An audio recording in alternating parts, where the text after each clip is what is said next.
السلام علیکم ورحمۃ اللہ وبرکاتہ۔ آج انشاءاللہ ہم فعل لازم اور متعدی کی مشق دیکھیں گے اور اس کی قرآنی مثالیں جو ہیں وہ انشاءاللہ پیش کریں گے۔ تو سب سے پہلے ہم اس پوری چیز کو سمجھنے کے لیے کچھ سوالات کرتے ہیں کہ فعل لازم اور متعدی سے کیا مراد ہے۔ تو فعل لازم اور متعدی میں کیا فرق ہے؟ فعل لازم اور فعل متعدی میں بنیادی فرق یہ ہوتا ہے کہ فعل لازم میں بات مفعول کے بغیر بھی پوری ہو جاتی ہے، جبکہ متعدی میں مفعول کے بغیر بات سمجھ نہیں آتی۔ ٹھیک ہے، فعل لازم کی مثال دیکھیں، جلسہ حامد، حامد بیٹھا۔ فعل متعدی جیسے نصر حامد زیدن، حامد نے زید کی مدد کی۔ ہم شارٹ ورڈز میں یہ کہہ سکتے ہیں کہ فعل لازم وہ ہوتا ہے کہ جس میں صرف فعل اور فاعل کے ساتھ ہی بات سمجھ آ جائے، جبکہ متعدی وہ ہوتا ہے کہ جس میں جملے کے تینوں اجزاء ہوں، فعل بھی ہو، فاعل بھی ہو اور مفعول بھی ہو، پھر بات کو جو ہے وہ سمجھ آئے، اس کو فعل متعدی کہا جاتا ہے۔ اب ہم اس کی مثالیں جو ہیں فعل لازم کی اور فعل متعدی کی قرآن پاک سے دیکھتے ہیں۔ ذہب الخوف، خوف چلا گیا۔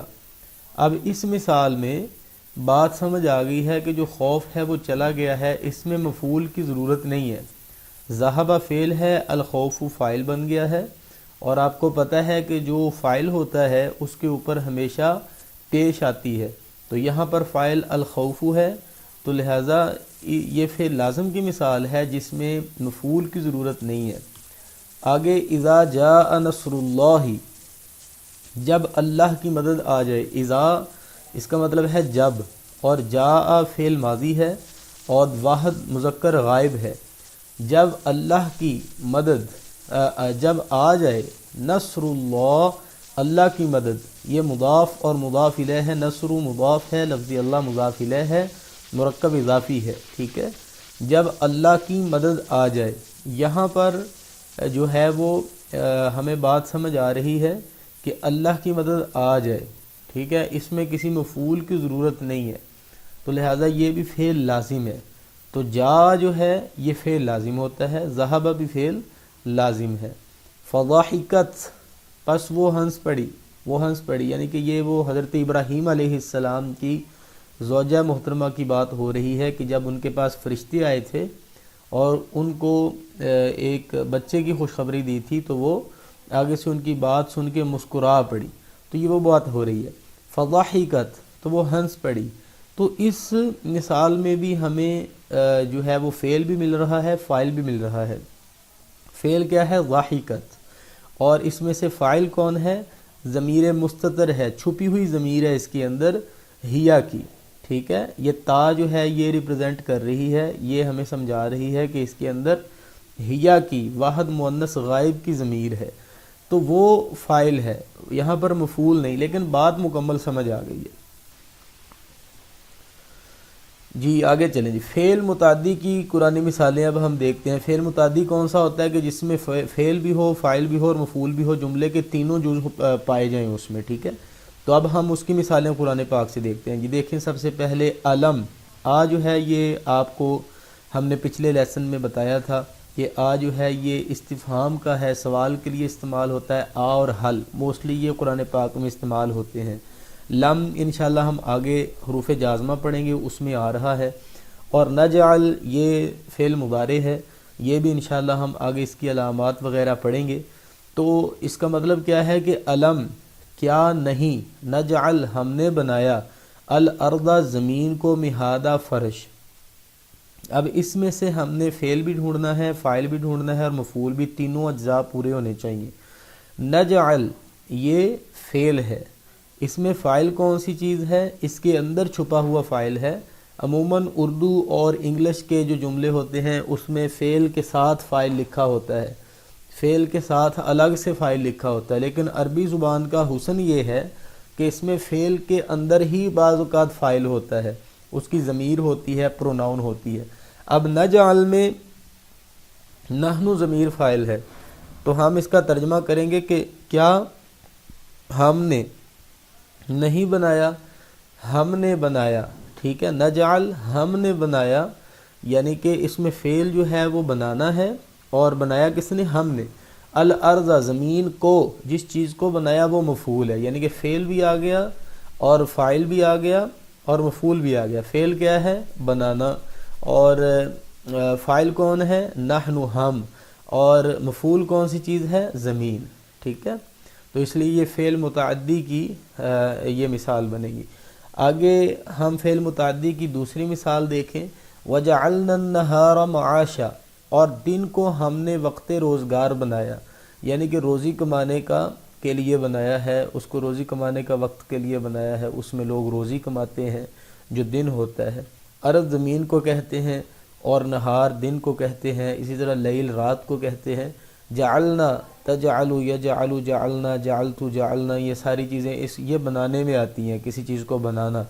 وجعلنا، اور ہم نے بنایا، واو کا مطلب ہوتا ہے اور، جعلنا ہم نے بنایا، ہم نے فعل ماضی پڑھا ہے، اس میں یہ ہمیں پتہ ہے کہ جعلنا جو ہے یہ جعل سے ہے، فعل ماضی سے، اور یہ جمع متکلم کا صیغہ ہے، آخری صیغہ، 14 صیغے ہوتے ہیں، 14 صیغے ہوتے ہیں، اور یہ آخری صیغہ ہے فعل ماضی کا۔ تو اس کا مطلب ہے ہم نے بنایا۔ النہارا، دن کو، معاشا، روزی کا ذریعہ یا روزی کا وقت، یعنی کہ روزی کمانے کا وقت۔ اب جعلنا فعل ہے، نہ اس میں نحن ضمیر جو ہے وہ، یا نہ اس کو کہہ لیں وہ فاعل ہے کہ ہم نے، اس کے اندر چھپی ہوئی ہے ضمیر، اور النہارا مفعول ہے، یعنی کہ فعل بھی مکمل ہو گیا، فاعل بھی آ گیا اور مفعول بھی آ گیا، تو اس وجہ سے یہ کیا ہے؟ فعل متعدی ہے۔ اور پھر وجعلنا، ہم نے بنایا۔ اب اس کے ترجمے میں آپ دیکھیں نے آ رہا ہے، ہم نے پیچھے پڑھی تھی نشانیاں کہ جس کے ترجمے میں نے آئے، جس فعل کا ترجمہ کرتے وقت نے آئے تو وہ سمجھے فعل متعدی ہے۔ ہم نے بنایا، کیا بنایا؟ بھی سوال پیدا ہوتا ہے۔ اب اس کا جواب جب تک نہیں ملے گا انسانی ذہن کو سکون نہیں ملے گا بلکہ تجسس رہے گا۔ تو آپ یوں کہہ لیں کہ کوئی ایسا فعل کہ جس کا ترجمہ جب کریں تو پھر بھی کوئی تشنگی باقی رہ جائے، یا پھر بھی کوئی جو ہے وہ سوال ذہن میں پیدا ہو، تو جب تک اس کا جواب نہ دیا جائے، بات سمجھ نہ آئے، تو پھر ایسے فعل کو متعدی فعل کہتے ہیں کہ جس میں فعل کی بھی ضرورت ہو، فاعل کی بھی ضرورت ہو، اور مفعول کی، یعنی کہ مکمل جملہ جو ہے ضروری ہوتا ہے۔ جبکہ فعل لازم کون سا فعل ہوتا ہے کہ جس میں صرف فعل اور فاعل آ گیا، بات ختم، بات سمجھ آ گئی۔ لیکن فعل متعدی میں فعل، فاعل اور مفعول تینوں چیزیں لازمی ہوتی ہیں۔ تیسری مثال دیکھیں، انشاءاللہ بات زیادہ سمجھ آئے گی۔ وَأَنزَلْنَا، اور ہم نے نازل کیا، مِنَ الْمُعْصِرَاتِ، بدلیوں سے، مان پانی، سجاجہ بکثرت، بہتا ہوا، ٹھیک ہے؟ ہم نے بدلیوں سے، ہم نے بکثرت بہتا ہوا پانی برسایا، انزلنا برسایا ہم نے، من المعصرات بدلیوں سے، بادلوں سے، مان سجاجہ بکثرت بہتا ہوا پانی۔ اب اس جملے میں آپ دیکھیں یہ جو آیت کریمہ ہے، واو کا مطلب ہے اور، انزلنا نزل، انزل ینزل سے ہے، اس کا مطلب ہے نازل کرنا، ٹھیک ہے؟ برسانا، نازل کرنا۔ من کا مطلب ہے سے، المعصراتی بادلوں سے، المعصراتی اسم ہے اور یہ اسم مجرور ہے من کی وجہ سے، من حرف جار ہے، اور جہاں پر حرف جار آ جائے اپنے بعد والے اسم کو کسرہ دے دیتا ہے۔ مان سجاجہ، یہ دونوں اسم ہیں، دونوں کے اسم ہونے کی دلیل ان کی آخر پر تنوین آ رہی ہے۔ اچھا اب دیکھیں، ہم نے اس میں سے فعل بھی ڈھونڈنا ہے، فاعل بھی ڈھونڈنا ہے اور مفعول بھی ڈھونڈنا ہے۔ وَأَنزَلْنَا، یہ فعل ہے، نازل کیا، کس نے نازل کیا؟ اس کے اندر ضمیر چھپی ہوئی ہے، ہم نے نازل کیا، انزلنا، یہ ہمیں بتا رہا ہے کہ جمع متکلم کا صیغہ ہے اور اس کے اندر نحن ضمیر ہے، وہ فاعل کی ہے، تو فعل اور فاعل انزلنا میں موجود ہیں۔ تیسرا ہمارا آبجیکٹ رہ گیا، وہ کیا ہے؟ مفعول، ہم نے مفعول ڈھونڈنا ہے۔ ہم نے نازل کیا، کیا چیز نازل کی جی؟ دیکھیں اس کے ترجمے میں بھی نے آ رہا ہے، کیا چیز نازل کی؟ ماء سجاجہ، بہتا ہوا پانی، یہ موصوف صفت مل کر جو ہے یہ مفعول بن رہے ہیں جو ہے فعل اور فاعل کے، ٹھیک ہے؟ انزلنا فعل کے، یہ مفعول بن رہے ہیں ماء سجاجہ۔ تو اس جملے میں بھی فعل، فاعل اور مفعول تینوں چیزیں آ گئیں، لہٰذا یہ جو انزلنا فعل ہے یہ بھی متعدی فعل ہے، جعلنا یہ بھی متعدی فعل ہے، نجعل یہ بھی متعدی فعل ہے، جبکہ اوپر کی تینوں مثالوں میں ذہب، جاء، ضاحک یا ضاحکت یہ لازم کی مثالیں ہیں۔ تو یہ تھا آج کا ہمارا سبق۔ اس کا خلاصہ آپ یوں کہہ لیں کہ فعل لازم وہ ہوتا ہے کہ جس میں جو ہے وہ بات فعل اور فاعل کے آنے سے ہی جملے میں وہ بات سمجھ آ جائے. لیکن فعل متعدی کون سا ہوتا ہے کہ جس میں فعل بھی آئے فاعل بھی آئے لیکن بات پھر بھی سمجھ نہ آئے اور اس کے ترجمے میں نے آتا ہو, اور پھر بات سمجھنے کے لیے مفعول لانا ضروری ہو. یعنی کہ تینوں آبجیکٹ جو ہیں, تینوں چیزیں جو ہیں یا تینوں رکن جو ہیں, اجزاء جو ہیں, وہ جملے کے پورے ہونے چاہیے تب سمجھ آئے, اس کو فعل متعدی کہتے ہیں. تو انشاءاللہ امید کرتے ہیں بات سمجھ آئی ہوگی. ملتے ہیں انشاءاللہ نیکسٹ ویڈیو میں, تب تک کے لیے اجازت دیں. السلام علیکم ورحمۃ اللہ وبرکاتہ.